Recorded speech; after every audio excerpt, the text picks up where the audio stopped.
20 जनवरी से अमेरिका को नया राष्ट्रपति मिल रहा है। डोनाल्ड ट्रंप हालांकि दूसरी बार सत्ता संभाल रहे हैं, लेकिन इस बार उनके तेवर कुछ ऐसे हैं कि सारे घर को बदल डालेंगे। रिपोर्ट आप देखिए।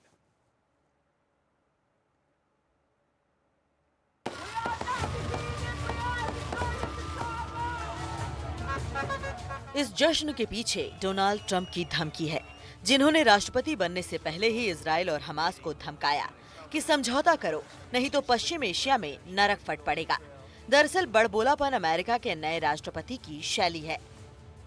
इस बड़बोलेपन के बीच वो नीतिगत इशारे का दबाव बनाने की रणनीति भी अख्तियार करते रहे हैं। वो कनाडा से लेकर चीन तक को धमका रहे हैं। ट्रंप की शैली और अमेरिका के अपने हितों के हिसाब से आने वाले दिनों में क्या दुनिया कुछ और बदलेगी?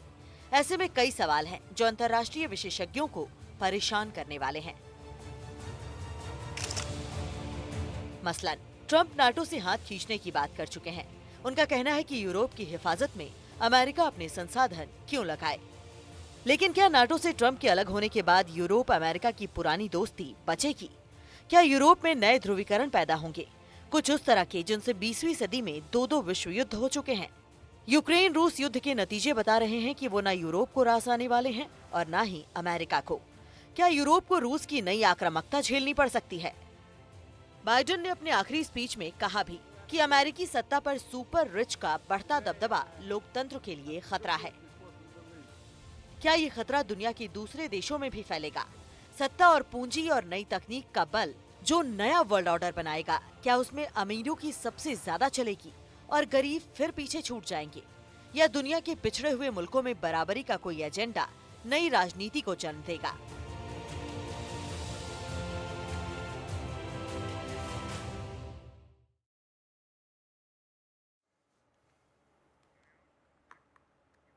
तो आपने देखा, डोनाल्ड ट्रंप के दूसरे टर्म के शुरू होने से पहले ही कई तरह की शंकाएं हैं जो दुनिया भर के मुल्कों के बीच हैं कि आखिर क्या अमेरिका के रुख में कोई बदलाव आएगा? क्या डोनाल्ड ट्रंप जिस तरह की शैली में बात करते हैं उसका दुनिया भर की जो परिस्थितियां हैं उस पर कोई असर पड़ेगा? इस पर चर्चा करते हैं। हमारे साथ डॉक्टर भारत बाराई हैं जो कि चेयरमैन हैं इंडिया यूएस कम्युनिटी फाउंडेशन के, और डॉक्टर जाकिर हुसैन हैं, विदेश नीति के जानकार हैं। डॉक्टर जाकिर, आपके पास मैं यहाँ पर आता हूँ। जिस तरह की शैली ट्रंप की रही है बातचीत की, जिस तरह हमने यहाँ पर देखा कि गाज़ा और इजराइल के सिलसिले में उन्होंने यहाँ पर बात की, आपको लगता है कि दुनिया में बहुत कुछ बदलेगा उनके इस ट्रंप 2.0 सरकार के आने के बाद? जी हाँ, ऐसा तो लगता है क्योंकि ट्रम्प जो है दोबारा जो व्हाइट हाउस में आए हैं। ट्रम्प तो वही है, लेकिन व्हाइट हाउस का जो स्टाफ है बिल्कुल बदल चुका है। एक नया व्हाइट हाउस रहेगा और जितने भी लोग हैं वो डीप स्टेट से नहीं है, वो ट्रेडिशनल पॉलिटिशियन नहीं है। कोई एंकर आप जैसा रहा उसको उठा लिया फॉक्स न्यूज़ का, कोई चाइना एक्सपर्ट था उसको उठा लिया अपनी टीम में। तो इससे लग रहा है चाइना और ट्रम्प के जीतने का जो बेस था, आधार था, वो अमेरिका फर्स्ट था। उसमें ये था कि अमेरिका को फिर से महान बनाना है। फिर से महान बनाने का मतलब है कि अमेरिका कहीं डाउन हो गया था, अनएम्प्लॉयमेंट बहुत ज़्यादा हो गया था, सारा जॉब चाइना के पास चला हो गया। 8% का उनका बजट डिफिसिट हो रहा है और क्या नाम है, 1 ट्रिलियन का डॉलर डॉलर का जो है उनका ट्रेड डिफिसिट है। अनएम्प्लॉयमेंट बहुत ज़्यादा है, इन्फ्लेशन भी बहुत ज़्यादा है। तो ये चाहते हैं कि अमेरिका को फिर से महान बनाने के लिए आर्थिक रूप से अमेरिका को सुदृढ़ करना है। उसके लिए जो है वो टाइट करेंगे चाइना को। बड़े बड़े जो उनसे ट्रेडर्स हैं चाइना को करेंगे, मैक्सिको के करेंगे और कनाडा को करेंगे, और कहीं ना कहीं भारत का भी जो है आर्थिक स्क्रू जो है टाइट करने की कोशिश में लगे रहेंगे ट्रम्प। और जिस तरीके लेकिन से उनका लेकिन जिस तरह की बात वो यहाँ पर कर रहे हैं जाकिर साहब, ये क्या चिंता पैदा करती है? वो तो यहाँ पर नेटो से भी हाथ खींचने की बात यहाँ कर रहे हैं। अगर वो करते हाँ, हैं इसमें तो फिर उसमें जी। उसमें ये कर रहे हैं कि हम जो है खर्चा नहीं करेंगे। अमेरिका जो है फ्री राइडर नहीं है, फ्री लोडर नहीं है, सब अपने अपने खर्चे उठाएं। अब तक अमेरिका ने बहुत लोगों के जो है खर्चे उठाए, चाहे गल्फ में हो चाहे नेटो में हो। नेटो से वो कहते हैं कि यूरोपियन यूनियन से कि 5% अपने डिफेंस का बजट जो है वो एक्सपेंड करिए। 2% से भी कम रहा है सब सारे लोगों को। और यूक्रेन में कह रहे हैं कि हम बिला वजह जाके अपनी सेना में वहाँ पे इन्वॉल्व नहीं होंगे। रशिया से उनका पुतिन से उनका एक अच्छा रिलेशन बनाने की कोशिश में लगे हैं। हम्म। बल्कि किस तरीके का वो रिलेशन बनता है वो आगे बाद में देखने वाले में, लेकिन शुरुआत जो है बहुत अच्छी हुई है। गाजा में इजराइल और हमास के बीच में, और अमेरिका उसमें जो है एक बहुत बड़ा बिचौलिया का रोल अदा करके बहुत ही इमेज इंप्रूव किया। सबसे बड़ी बात ये हुई है, इससे अमेरिका की इमेज इंप्रूव हुई है, और मिडिल ईस्ट में अगर शांति आ जाती है तो अमेरिका को बहुत बड़ा रिलैक्सेशन मिलेगा और टाइम मिलेगा कि वर्ल्ड के अदर पार्ट को भी वो देख सके। और दूसरी तरफ हम ये भी देखते हैं, जब उनका स्टेटमेंट आता है ग्रीनलैंड की तरफ, कनाडा की तरफ, पनामा कैनाल की तरफ जी। आता है, तो एक एक्सपेंशनिस्ट अमेरिका भी दिखाई दे रहा है, क्योंकि वो चाहते हैं कि उसके आसपास के जो क्षेत्र हैं, आसपास के मुल्क हैं, वो उनकी कंसोलिडेट करें, उसमें कोई दूसरा चाइना का, रशिया का घुसपैठ ना होने पाए, और वो टर्म्स डिक्टेट करें वहाँ पे, चाहे वो व्यापार की नीति से हो, चाहे सी के रास्ते से जो है चीज़ें जाती हैं उसकी नीति से हो, या मिनरल रिसोर्सेज की जी। नीति से हो। अब जैसे यूक्रेन का देख लीजिए, यूक्रेन में जो है 120 मिनरल्स हैं, जिसमें 117 जो है बहुत ही क्रूशियल है, और 50 जो है अमेरिका वहां से लेता है, और 22 यूक्रेन सप्लाई करता है, जो उसकी सिक्योरिटी है स्ट्रेटजिक के लिए बहुत ज़्यादा इंपॉर्टेंट है। तो जी। ऐसे में जो है, जो कहा जा रहा है कि ट्रंप और पुतिन का जो रिलेशन बनने जा रहा है, वो ये है कि कहीं ना कहीं दोनों कंट्रीज जो है मिलकर एक साझेदारी करेंगे, और उसमें जो है अमेरिका और ये पुतिन जो है कहीं ना कहीं एक समझौता करेंगे, क्योंकि लेकिन रेयर क्या अर्थ क्या मिनरल। ये नए दोस्त बनाने की कोशिश में पुराने दोस्त अमेरिका खो सकता है? डॉक्टर भरत बराई भी हमारे साथ हैं, चेयरमैन हैं इंडिया यूएस कम्युनिटी के। डॉक्टर भरत, हम बात कर रहे थे यहाँ पर डॉक्टर जाकिर से, वो बता रहे थे कि किस तरह से अब बदलाव सा लग रहा है डोनाल्ड ट्रंप की यहाँ पर बातचीत में, और इस नई सरकार से यही शंका है लोगों के मन में, तमाम मुल्कों के मन में, कि क्या अमेरिका का रुख बहुत ज़्यादा बदल जाएगा यहाँ पर। आपको यहाँ क्या लगता है? जिस तरह वो कनाडा और ग्रीनलैंड के बारे में बात करते हैं, विस्तारवादी नज़रिया भी यहाँ पर थोड़ा नज़र आता है उनका, और नेटो की बात कह के तो उन्होंने शायद चौंका दिया होगा अपने दोस्तों को। ऐसा है कि बदलाव तो जरूर आएगा, और ज़्यादा रियलिस्टिक होंगे। वो पॉलिटिशियन नहीं है, बिजनेसमैन है, डील करते हैं। अब कनाडा के लिए ऐसा है, कनाडा को बड़ी ट्रेड सरप्लस है, हम्म। तो वो चाहते हैं कि वो ट्रेड सरप्लस कम हो जावे। और दूसरा, ट्रेड कनाडा से इलीगल इमिग्रेशन होता है, तो उनको वो भी बंद कराना है। मैक्सिको के लिए वही बात है, मैक्सिको से ट्रेड सरप्लस मैक्सिको की हो रही है। और चाइना के काफ़ी गुड्स जिसके पर टैरिफ है, चाइना क्या करता है, वो बेचता है मैक्सिको। और मैक्सिको और कनाडा दोनों north American freight trade agreement, और नाफ्ता बोलते हैं, उसके सदस्य है। तो मैक्सिको या कनाडा से जो चीज़ आती है उसके पर कोई टैरिफ नहीं लगता है।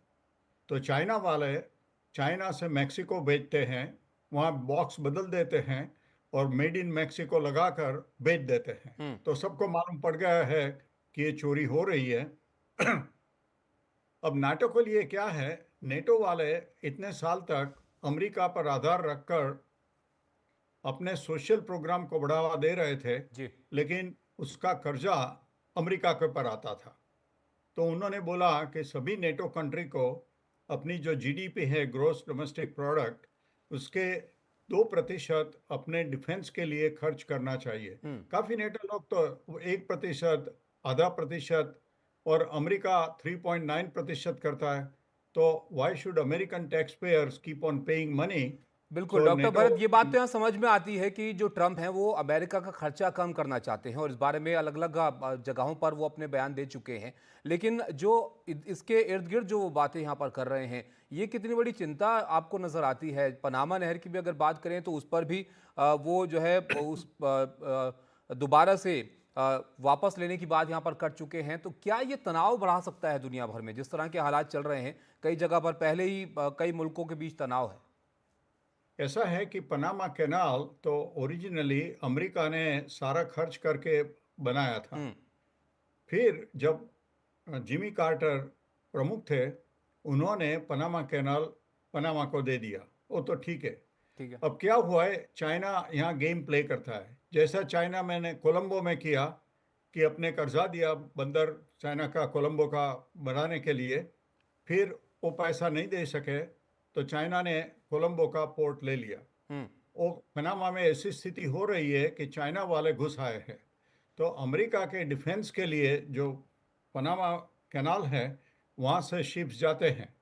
तो वो बोल रहे हैं कि हम चाइना को कैसे उसका कब्जा लेने देंगे।